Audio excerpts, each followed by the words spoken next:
शर्मा के बयान के बाद बीते जुमा यानी 10 जून को जामा मस्जिद के बाहर विरोध प्रदर्शन मामले में दिल्ली पुलिस की कार्रवाई जारी है। पुलिस ने इस मामले में अब तक 2 लोगों को गिरफ्तार किया है। दोनों पर आरोप है कि प्रदर्शन के लिए लोगों को व्हाट्सएप मैसेज किया था, जिसके बाद शुक्रवार को जुमे की नमाज के बाद दिल्ली की जामा मस्जिद के बाहर नुपुर शर्मा की गिरफ्तारी की मांग को लेकर प्रदर्शन हुआ था, जिसकी प्रशासन से कोई अनुमति भी नहीं ली गई थी। ये प्रदर्शन पैगंबर मोहम्मद पर टिप्पणी करने वाली बीजेपी की पूर्व प्रवक्ता नुपुर शर्मा की गिरफ्तारी को लेकर था। जामा मस्जिद में हुए प्रदर्शन के बाद दिल्ली पुलिस ने आईपीसी की धारा 188 के तहत केस दर्ज किया था। बाद में इस मामले में आईपीसी की धारा 153A को भी जोड़ा गया था। पुलिस के मुताबिक गिरफ्तार दोनों आरोपियों की वजह से इस प्रदर्शन में बड़ी संख्या में प्रदर्शनकारी इकट्ठा हुए थे। इस प्रदर्शन को लेकर पुलिस प्रशासन की तरफ से कोई अनुमति नहीं ली गई थी। बिना अनुमति के जामा मस्जिद के बाहर हुए इस प्रदर्शन मामले में दिल्ली पुलिस ने केस दर्ज किया था। डीसीपी सेंट्रल दिल्ली श्वेता चौहान ने बताया कि देर रात 2 लोगों को गिरफ्तार किया गया है। के तहत मामला दर्ज किया गया है। अभी हमने 188 में मामला दर्ज किया है, जो कि लीगल लॉफुल डायरेक्शंस को तोड़कर कुछ और करने जो उन्होंने किया है वहाँ पे, उसके अगेंस्ट किया गया है। लेकिन इसमें और भी धाराएं अब जोड़ी जाएंगी। जो भी हमारे पास कंटेंट्स हैं, सीसीटीवी वगैरह देके, फुटेजेस देके, खुद भी जो हमारी पुलिस फोर्स वहाँ प्रेजेंट रही है उसको देख के हम बाकी जो इन्होंने लोगों को उकसाने की कोशिश की उस तरह की धाराएं भी इसमें ऐड की जाएंगी। डीसीपी सेंट्रल श्वेता चौहान ने बताया कि व्हाट्सएप पर वायरल मैसेज को और पोस्टर की जांच की जा रही है। प्रदर्शन में शामिल लोग लोकल हैं या बाहरी, इसकी जानकारी भी की जा रही है। हमारी जांच में अभी तक किसी भी पार्टी या संगठन का नाम सामने नहीं आया है। बता दें कि जामा मस्जिद के शाही इमाम ने इस प्रदर्शन से खुद को अलग करते हुए कहा था कि उन्हें नहीं पता कि प्रदर्शन करने वाले कौन लोग हैं। बता दें कि बीते शुक्रवार को जुमे की नमाज के बाद देश के कई हिस्सों में नुपुर शर्मा के बयान के विरोध में प्रदर्शन हुए थे। इस दौरान झारखंड की राजधानी रांची में हिंसक प्रदर्शन किए गए। यूपी के प्रयागराज, सहारनपुर, मुरादाबाद, बरेली समेत कई जिलों में प्रदर्शन हुआ, जिसके बाद पुलिस प्रशासन ने कड़ी कार्रवाई की है। देश के कई इलाकों में धारा 144 लागू कर दी गई है। इसके साथ ही सुरक्षा के कड़े इंतजाम किए गए हैं। शनिवार को पुलिस ने हिंसाग्रस्त इलाकों में फ्लैग मार्च भी निकाला। साथ ही यूपी के कई जिलों में आरोपियों और साजिशकर्ताओं के घरों में बुलडोजर भी चलाया गया है।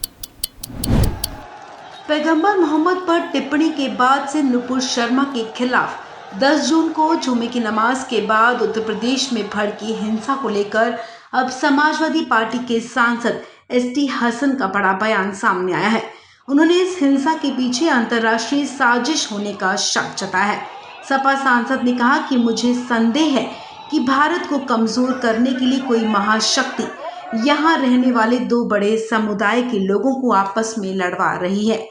सांसद के मुताबिक इसके पीछे सुपर पावर और पड़ोसी मुल्क पाकिस्तान भी हो सकता है। आइए सुनते हैं क्या कुछ कहा सपा सांसद एसटी हसन ने। क्या ऐसा तो नहीं है कि हमारे देश को कमजोर करने के लिए हिंदुस्तान की रहने वाली 2 बड़ी आबादियों के बीच में टकराव पैदा किया जा रहा है? कौन है वो मुल्क, कौन सा है? पड़ोस मुझे तो ऐसा लगता है सुपर पावर्स में से कोई है जो नहीं चाहता कि हिंदुस्तान भी एक सुपर पावर बन जाए, जो नहीं चाहते कि, क्योंकि सारा पोटेंशियल हिंदुस्तान के पास है, हमारे देश के पास है, हम सुपर पावर बन सकते हैं। आसान तरीका हमारे देश को कमजोर करने का यही है कि इनके रहने वालों को बांट दो और उसके बाद मुल्क को कमजोर कर दो। सुपर पावर ही ऐसी कोशिश कर सकता है या पड़ोस का मुल्क भी कर सकता है? कर सकता है, बिल्कुल कर सकता है। पड़ोसी मुल्क भी कर सकते हैं। कौन सा वो मुल्क आपको नजर जो हमारा अब मेरा आप नाम लेवाना चाहते हैं कि पाकिस्तान है? क्या पाकिस्तान कश्मीर में कर नहीं रहा? बता दिए मुझे। मेन तो वही है। तो सिर्फ वही नहीं, पाकिस्तान पे किसका हाथ है, कौन करा रहा है? हम अपनी पीठ थपथपाते रहते हैं। इंटरनेशनली हम क्या, हमारी क्या इमेज है आप जानते हो। सपा सांसद का ये भी कहना है कि सरकार अगर समय पर एक्शन ले लेती और नुपुर शर्मा की गिरफ्तारी हो जाती तो ये नौबत ही ना आती। इशू इतना सेंसिटिव है और सरकार को इस बात की परवाह नहीं है। कोई भी मुसलमान अपने प्रॉफिट सल्लल्लाहु अलैहि वसल्लम के बारे में इंसल्टिंग वर्ड्स नहीं सुन सकता। मैं ही नहीं, पूरी दुनिया का मुसलमान। इतनी बड़ी बात हो गई, तमाम जगह आंदोलन हो गए। मुस्लिम कंट्रीज के साथ साथ यूरोपीय यूनियन, अमेरिका, राष्ट्रपति पुतिन सब ने कंडेम करा, लेकिन नुपुर शर्मा अरेस्ट नहीं हुई। ये आंदोलन क्यों हुए? ये आंदोलन इसीलिए हुए कि अगर नुपुर शर्मा को और जिंदल को अरेस्ट करके जेल की सलाखों के पीछे डाल दिया जाता तो शायद ये सब कुछ नहीं होता। उन्होंने जो कुछ कहा उसके रिएक्शन में ये सब बातें हुई। हम किसी वायलेंस का सपोर्ट नहीं करते, हम किसी पत्थरबाजी का सपोर्ट नहीं करते, लेकिन संवैधानिक तरीके से एजिटेशन करने का सपोर्ट करते हैं। संवैधानिक अधिकार हर हिंदुस्तानी को है। सपा सांसद एसटी हसन ने मीडिया से बात करते हुए कहा कि मेरी अपील है कि पुलिस बेगुनाहों को गिरफ्तार ना करे। उन्होंने कहा कि जो लोग प्रदर्शन में शामिल थे और जिसने जितना किया उसे उतनी ही सजा मिले। जितनी धाराएं कानूनन बनती हैं, पुलिस उतनी ही धाराओं का इस्तेमाल करे। अन्य लोगों पर बेवजह धाराएं लगाकर उनका उत्पीड़न ना किया जाए।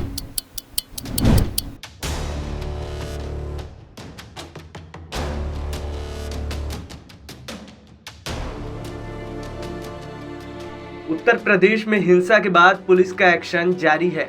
सहारनपुर, प्रयागराज, कानपुर, मुरादाबाद से कई आरोपियों को गिरफ्तार किया गया। आरोपियों के खिलाफ एनएसए और गैंगस्टर एक्ट के तहत कार्रवाई भी की जा रही है। इन सब के बीच सोशल मीडिया पर एक वीडियो खूब वायरल हो रहा है, जिसमें कुछ पुलिसकर्मी युवकों की पिटाई कर रहे हैं। वहीं इस वीडियो को सपा के मुखिया अखिलेश यादव ने ट्वीट किया और लिखा कि उठने चाहिए ऐसे हवालात पर सवालात, नहीं तो इंसाफ खो देगा अपना इकबाल। उन्होंने आगे लिखा, यूपी हिरासत में मौतों के मामले में नंबर 1, यूपी मानवाधिकार हनन के मामले में नंबर 1, यूपी दलित उत्पीड़न में सबसे आगे। आपको बता दें कि शुक्रवार को प्रयागराज और सहारनपुर समेत कई जिलों में हिंसा और पथराव में कई पुलिस अफसर घायल हो गए थे। सीएम योगी ने प्रयागराज हिंसा को लेकर अफसरों से नाराजगी जताई। उन्होंने प्रदर्शनकारियों पर कड़ी से कड़ी कार्रवाई करने का आदेश दिया। प्रयागराज हिंसा के मास्टरमाइंड जावेद अहमद उर्फ पंप को पुलिस ने गिरफ्तार कर लिया। वहीं इससे पहले सीएम योगी ने भी ट्वीट किया था और लिखा कि माहौल खराब करने की कोशिश करने वाले अराजक तत्वों के साथ पूरी कठोरता से कार्रवाई की जाए। ऐसे लोगों के लिए सभ्य समाज में कोई जगह नहीं है। एक भी निर्दोष को छेड़ा नहीं जाएगा, लेकिन जो भी दोषी होगा उसे छोड़ा भी नहीं जाएगा। Why are they attacking me like this? I still stick on to the statement that I gave. Don't hurt other people who are around me. Hurt me. Please kill me so that the story will get over. Media के सामने रो रही ये महिला स्वप्ना सुरेश है। Kerala gold smuggling case की आरोपी स्वप्ना सुरेश शनिवार को पलक्कड़ में मीडिया के सामने रो पड़ी। उन्होंने कहा कि वो लोग मुझे परेशान कर रहे हैं, मैं अपने बयान पर कायम हूँ, मुझे मार दो ताकि कहानी यहीं खत्म हो जाए। I am not well. Give me a chance to live. And these tears are not a coward's tears. These tears are of that of a woman who is suffering so much. उन्होंने कहा कि मैं ठीक नहीं हूँ, मुझे जीने दो, क्यों बार बार मुझे परेशान कर रहे हो।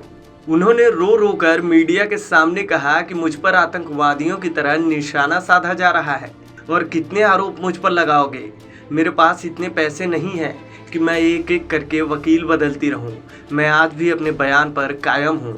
I still stand by the same statement that I gave a 164 so that the truth may come down and the degree of involvement of all the persons in this entire story or case has to come out and the investigating agencies can do further investigation. Why are they attacking me like this? I still stick on to the statement that I gave. Don't hurt other people who are around me. Hurt me. Please kill me so that the story will get over. I am not well. Give me a chance to live. And these tears are not a coward's tears. These tears are of that of a woman who is suffering so much.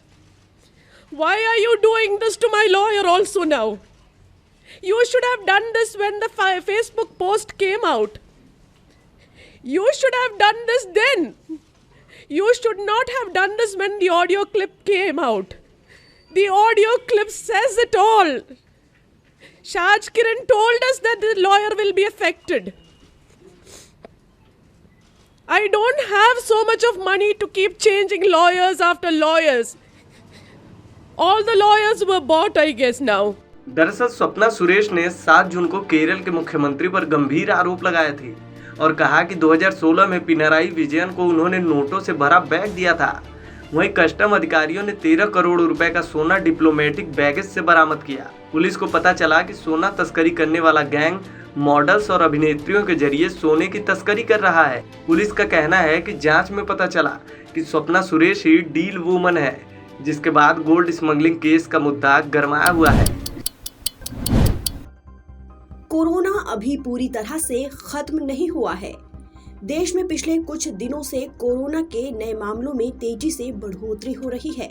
जिस तरह से corona ने एक बार फिर रफ्तार पकड़ी है, उससे चौथी लहर की दस्तक की आशंका हो रही है। रविवार लगातार दूसरा दिन रहा जब देश में कोविड-19 के नए मरीज 8,000 से ज्यादा दर्ज किए गए। केंद्रीय स्वास्थ्य मंत्रालय के जारी ताजा आंकड़ों के मुताबिक भारत में रविवार को 8,582 नए कोरोना वायरस केस दर्ज किए गए। अब देश में एक्टिव मामलों की संख्या बढ़कर 44,513 हो गई है। देश में कुल कोरोना केसों की संख्या 4,32,22,017 है। हालांकि इस खतरनाक वायरस से मरने वालों की संख्या में कमी आई है। पिछले 24 घंटों में 4 लोगों की कोविड से मौत हुई है, जिसके बाद कोरोना से अब तक मरने वालों की संख्या बढ़कर 5,24,761 हो गई है। हेल्थ मिनिस्ट्री के मुताबिक बीते 24 घंटे के अंदर 4,425 लोग कोरोना से ठीक हुए हैं, जिसके बाद कोरोना से ठीक होने वालों की संख्या 4,26,52,443 हो गई है। केंद्रीय स्वास्थ्य मंत्रालय के शेयर किए गए आंकड़ों के मुताबिक देश में कोरोना रिकवरी रेट 98.68% है। उधर महाराष्ट्र के आंकड़े डरा रहे हैं। यहां एक्टिव मरीजों की संख्या 10,000 के पार पहुंच गई है। बीते एक दिन में महाराष्ट्र में 2,922 ताजा कोविड मामले दर्ज किए गए हैं। हालांकि इस दौरान एक मौत हुई है। महाराष्ट्र में कोरोना एक्टिव केसों की संख्या 14,858 है, तो वहीं देश की राजधानी दिल्ली में आज कोरोना के मामलों में तेजी देखने को मिली है। यहां बीते 24 घंटे में कोरोना के 795 नए मामले सामने आए। इसके अलावा कोरोना की संक्रमण दर भी 4% के पार पहुंची है। हालांकि राहत की बात यह है कि इस दौरान किसी भी व्यक्ति की कोरोना से मौत होने की खबर नहीं है। देश में लगातार कोविड-19 वैक्सीनेशन प्रक्रिया चल रही है। इस बीच मिनिस्ट्री ने बताया कि देश में अब तक 195 करोड़ 7 लाख से ज्यादा लोगों को वैक्सीन की डोज दी जा चुकी है। देश में पिछले कुछ दिनों से कोरोना के मामलों में हो रही बढ़ोतरी ने सरकार की चिंता बढ़ा दी है, लेकिन पिछली लहर के मुकाबले इस साल कोरोना का प्रभाव कम है। फिर भी कोरोना से हमें सतर्क रहने की जरूरत है। इस वक्त सभी को चाहिए कि कोरोना की तमाम गाइडलाइन का सही से पालन करें और लोगों को भी इससे जागरूक करें। फिलहाल इस खबर में इतना ही। देश और दुनिया की तमाम खबरों के लिए आप बने रहिए वन इंडिया हिंदी के साथ।